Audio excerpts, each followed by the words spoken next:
আরে হ্যাঁ, এটাই সেই ভাইরাল তালতলা। অন্যদিকে কাল ভৈরব শ্মশান। একদমই খুব সকাল সকাল ক্যানিং থেকে শিয়ালদা লোকাল ট্রেনটি ধরে আমাদেরকে শিয়ালদায় পৌঁছে যেতে হবে। শিয়ালদায় পৌঁছে গেলাম অনেকটা সকাল সকাল। আর বন্ধুকে বলেছিলাম যে ফার্স্ট ট্রেনটি ধরার জন্য, তো বন্ধু অনেকটা লেট করেছে, যার কারণে আমাদের লেট হয়ে গেছে। আমরা এখন সামনে শিয়ালদা মেন থেকে শান্তিপুর লোকাল ধরবো। তো শান্তিপুর লোকাল ধরে রানাঘাটে আমাদেরকে পৌঁছাতে হবে। তো চলো শিয়ালদা মেনের দিকে যাওয়া যাক। তো শিয়ালদা মেনেই আমরা অলরেডি চলে এসেছি। আর এখান থেকে শান্তিপুর লোকাল ট্রেনটি ধরে আমাদেরকে রানাঘাটে নামতে হবে। এবার রানাঘাট থেকে বনগাঁ লোকাল ধরতে হবে গাংনাপুরের উদ্দেশ্যে। হ্যাঁ, তোমরা অনেকেই বলবে যে হ্যাঁ ডাইরেক্ট তো তুমি বনগাঁ ধরতে পারতে, তাহলে গাংনাপুরে নেমে যেতে পারতে।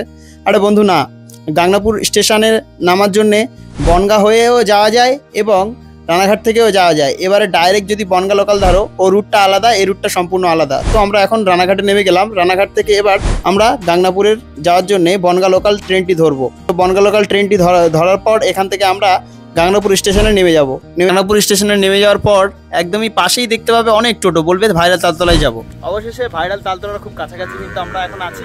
আর টোটোওয়ালাকে বললাম একটু অনেকটা দূর থেকে দেখিয়ে দিতে আর ওখানেই লাভিয়ে দিতে। আমরা অনেকটা দূরে নেমে গেছিলাম, নেমে হেঁটে হেঁটে যাচ্ছি। আর হেঁটে যাচ্ছি কারণ হচ্ছে এখানকার চারিদিকে মানে যেটা দেখতে পাচ্ছ অতিরিক্ত পরিমাণে কিন্তু পাট কিন্তু দাঁড় করিয়ে রাখা আছে। আর এদিকে পাটগুলোকে ছাড়িয়ে দড়ি সিস্টেম, মানে পাটের যে দড়ি হয় সেই দড়িগুলো কিন্তু এই সাইডে দেওয়া আছে দেখতে পাচ্ছে। আর অ্যাকচুয়াল পুরো ফাঁকা একটা জায়গা। আর খুব ভালো লাগছে এই সময়টা, একটু ওয়েদারটাও খুব একটু ডিলে, মানে বৃষ্টি যে কোনো টাইম আসতে পারে। তো খুব ভালো লাগছে, আমি দেখানোর চেষ্টা করছি আরও। এখন কাছাকাছি চলে এসেছি। ভিডিওর প্রথমে বলেছিলাম না কাল ভৈরব শ্মশান। হ্যাঁ, একটা সময় ছিল এই জায়গায় মরা পড়ানো হতো প্রচুর পরিমাণে, এখন সেই জায়গায় মন্দিরে পরিণত হয়ে গেছে। আর একটা সময় ছিল ভূতের ভয়ে এই রাস্তা কোনো মানুষজন চলাফেরা করতো না। নতুনভাবে কিন্তু এই রাস্তাটা তৈরি করা হয়েছে, বুঝতে পারছো? তালতলা, যেটা অন্য কোনো ইউটিউবার দেখায়নি, সেটা আমি আজকে দেখানোর চেষ্টা করব। হ্যাঁ, আমরা সামনের দিকে হেঁটে এগিয়ে যাচ্ছি, কারণ হচ্ছে ভাইরাল তালতলা সবাই বলে এবং কম বেশি সবাই এসে এই জায়গায় ভিডিও করে গেছে। আমি দেখানোর চেষ্টা করব এই তালতলায় কয়টা তাল গাছের জন্য আজকে এই জায়গাটা ভাইরাল।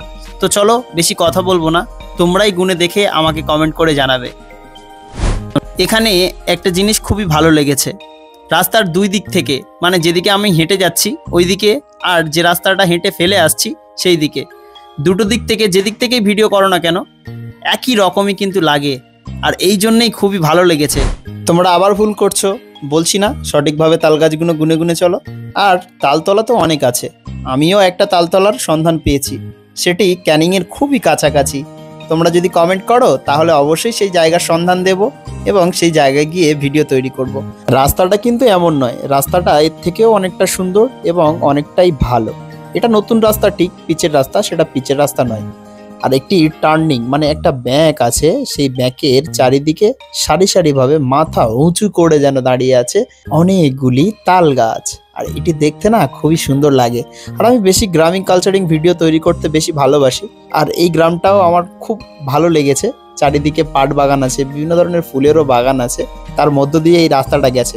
আগেই তো বলেছিলাম না, এটা একটি শ্মশান ছিল আগে, অনেক পুরনো একটি শ্মশান। তো এখানে আর মরা পড়ানো হয় না, একটি মন্দিরে পরিণত করে তুলেছে। একটা সময় কোনো মানুষজনই এই রাস্তায় চলাফেরা করতো না। তোমরা কটা তাল গাছ গুনলে সেটা কমেন্টে জানিও। আমি জানি তাল গাছ গুনলাম বলে অনেকের অনেক কমেন্ট, ভুলভাল কমেন্ট আসতে পারে, তার জন্য কোনো কেয়ার নেই। যারা ভালো মানুষ তারা ভালো কমেন্ট করবে, আর যারা যেমন খারাপ, ভালো আর মন্দের পৃথিবী, মন্দ না থাকলে ভালো বুঝবে কি করে, আর ভালো না থাকলে মন্দ বা কারে বলে সেটা জানবে কি করে। অবশ্যই ভালো মন্দ মানুষ তো পৃথিবীতে থাকতেই পারে। তোমার ভিডিওটা কেমন লাগলো অবশ্যই কমেন্টে জানিও। পেজে নতুন হয়ে থাকলে অবশ্যই পেজটি ফলো করো।